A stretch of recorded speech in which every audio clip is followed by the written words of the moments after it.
Hello everyone, C S Prince Arora this side. आपका मेरे YouTube channel क्रिएंद्र legal में स्वागत है।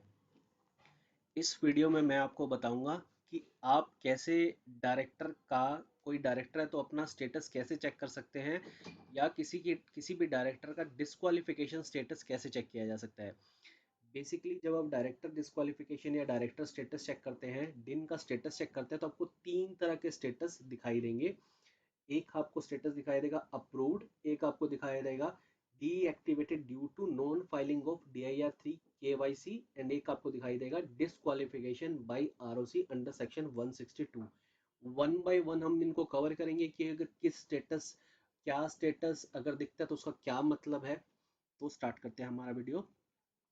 अगर आपको किसी डिन का या फिर किसी डायरेक्टर का स्टेटस चेक करना है कि वो अप्रूव्ड है, डीएक्टिवेटेड है या डिस्क्वालिफाइड है, तो वो आप चेक कर सकते हैं। यहाँ पे आप डिन सर्विसेज में जाएंगे, इंक्वायरी डिन स्टेटस में जाएंगे, आप यहाँ पे क्लिक करेंगे, देन आप डिन जो है एंटर करेंगे।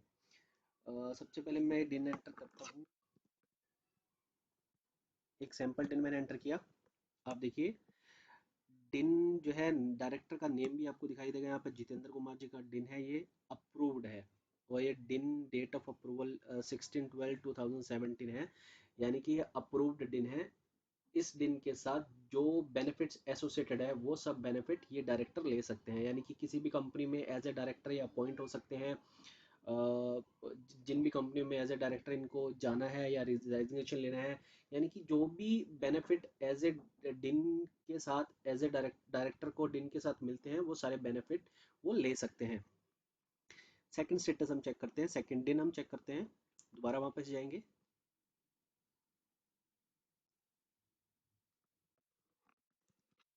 ये एक सैंपल दिन मैं एंटर कर रहा हूँ।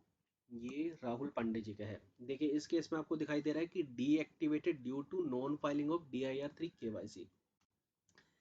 दिन के साथ एक एनुअल कंप्लायंस एसोसिएटेड है कि हर दिन को या फिर हर दिन होल्डर को ड्यूरिंग द ईयर, साल में एक बार उन्हें अपना डिन केवाईसी डन करना होता है। इसके लिए उन्हें DIR3 KYC या DIR3 KYC web form as a case में भी फाइल करना होता है।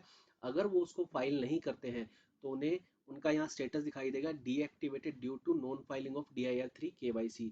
नॉन पेनल्टी या फिर नॉन कॉन्सिक्वेंसेस उसके ये है कि उन्हें ₹5000 की पेनल्टी पे करनी पड़ सकती है। जब तक उनका डिन जो है एक्टिव नहीं होगा, तो उनका डिन किसी फॉर्म पे लगेगा, मगर प्री स्क्रूटनी में एरर आ जाएगा कि वो फॉर्म जो डिन है वो एक्टिव नहीं है, इस कारण से वो फॉर्म को प्रोसीड नहीं कर पाएंगे। तो एक मैंडेटरी कंप्लायंस है, करना मैंडेटरी है, नहीं करते तो ₹5000 की पेनल्टी है। In general in general 30th June of each year से पहले आपको DIR3 KYC या KYC वेब फॉर्म जो है फाइल करना होता है। और इस साल ड्यू टू कोविड 19 थोड़ी सी रिलैक्सेशन दी गई है और ये डेट जो एक्सटेंड करके 30 सितंबर तक हो चुकी है। बट इन जनरल इसकी जो डेट एज पर एक्ट है वो 30th June of each year है। एक और स्टेटस हम चेक कर लेते हैं।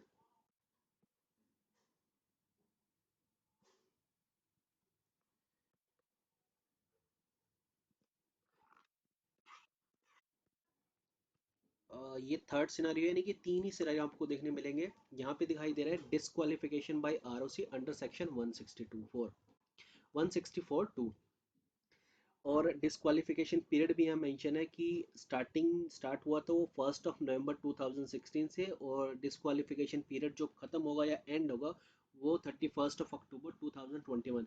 एग्जैक्ट 5 ईयर का पीरियड है ये। तो ये आपको स्टेटस कब देखने को मिलेगा? ये स्टेटस आपको तब देखने को मिलेगा जब कोई डायरेक्टर किसी कंपनी में डायरेक्टर है और वो कंपनी ने 3 साल से ज़्यादा इधर एनुअल स्टेटमेंट और एनुअल रिटर्न, इधर फाइनेंशियल स्टेटमेंट और एनुअल रिटर्न फाइल नहीं किए हैं ROC को। तो इस केस में डायरेक्टर जो है डिस्क्वालीफाइड हो जाते हैं, और वन से डिस्क्वालीफाइड वो अगले 5 साल के लिए डिस्क्वालीफाइड हो सकते हैं। अंडर सेक्शन 164 में आप क्लियरली मेंशन है कि कोई भी डायरेक्टर जो 3 साल से ज़्यादा किसी कंपनी में एसोसिएटेड है और वहाँ पे एनुअल फाइलिंग नहीं करते हैं, तो डायरेक्टर जो है वो डिस्क्वालीफाई हो जाते हैं। ना तो वो एग्जिस्टिंग कंपनी में डायरेक्टर रहेंगे, ना किसी अदर कंपनी में वो एज ए डायरेक्टर अपॉइंट हो सकते हैं। अब देख सकते हैं।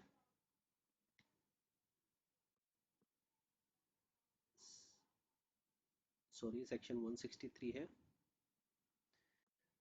सेक्शन 164 सबसेक्शन 2 कहता है, no person who is or has been a director of a company which has not been filed financial statement or annual return of any continuous period of 3 financial year, और यानी कि कोई भी person जो कि director है, जिस company में एसोसिएटेड है, थे या है, उस कंपनी में अगर उन्होंने फाइनेंशियल स्टेटमेंट या एनुअल रिटर्न 3 या 3 साल से ज़्यादा फाइल नहीं किए हैं, तो वो अंडर सेक्शन 164(2) में डिस्क्वालीफाई हो जाते हैं अगले 5 सालों के लिए। Shall be eligible to be reappointed as a director of that company or appointed in other company for a period of 5 year, यानी अगले 5 सालों के लिए डिस्क्वालीफाई होते हैं। डायरेक्टर से जुड़ा कोई भी बेनिफिट उन्हें नहीं मिलेगा, वो डिस्क्वालीफाई हो चुके हैं। और अंडर सेक्शन 167(1) में स्पेसिफिकली मेंशन है कि 164(2) में जो भी डायरेक्टर डिस्क्वालीफाई हुए हैं उन्हें इमीडिएट इफेक्ट से अपना ऑफिस जो है वेकेट करना पड़ेगा, provided at where he incurs disqualification under section subsection 2 of section 164, the office of the director shall become vacant in in all the companies other than the company which in default under that subsection। यानी कि 164(2) में अगर कोई disqualified director हैं, तो 167(1) में उन्हें immediate effect से ऑफिस जो अपना वेकेट करना पड़ेगा। आपको सिग्नेटरी डिटेल्स में, मास्टर डाटा में जब आप चेक करेंगे, सिग्नेटरी डिटेल में भी उनका नाम और उनका डिन नंबर दिखाई देगा, मगर एक्चुअल कंडीशन में वो डिस्क्वालीफाई हो चुके हैं, और डिस्क्वालीफाई होने के कारण अंडर सेक्शन 161 के अकॉर्डिंग उन्हें अपना ऑफिस जो है विकेट करना पड़ेगा। ऑटोमेटिकली विकेशन नहीं होता है, उनका ऑफिस विकेट हो चुका है, तो आपको मिनिमम नंबर ऑफ डायरेक्टर का जो कंप्लायंस है वो पूरा करना होगा लॉ को कंप्लाई करने के लिए।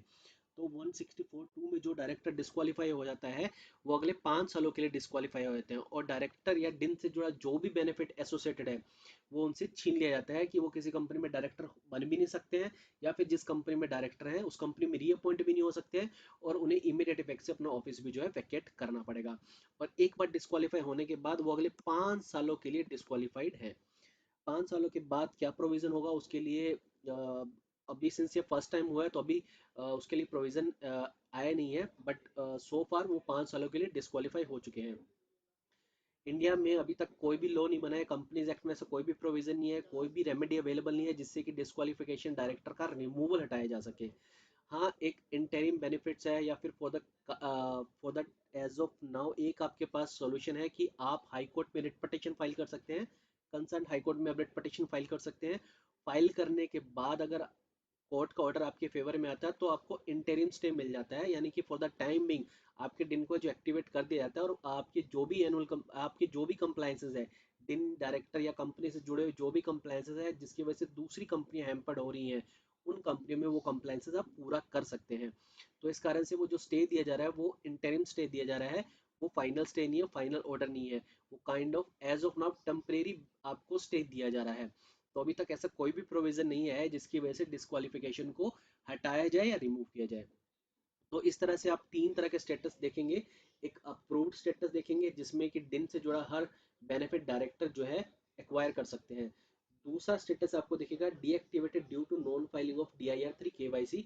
इस केस में आप अपना डिन जो है यूज नहीं कर पाएंगे। अगर आपको यूज करना है तो आपको, अगर आप ये वाला शो हो रहा है आपको प्रॉम्प्ट, तो आपको 5000 रुपीज की पेनल्टी पे करनी होगी। वंस इन ईयर होता है ये कंप्लायंसेस, और एक बार अगर आप 5000 की पेनल्टी पे कर देते हो तो आपका एक दिन जो है एक्टिवेट हो जाता है।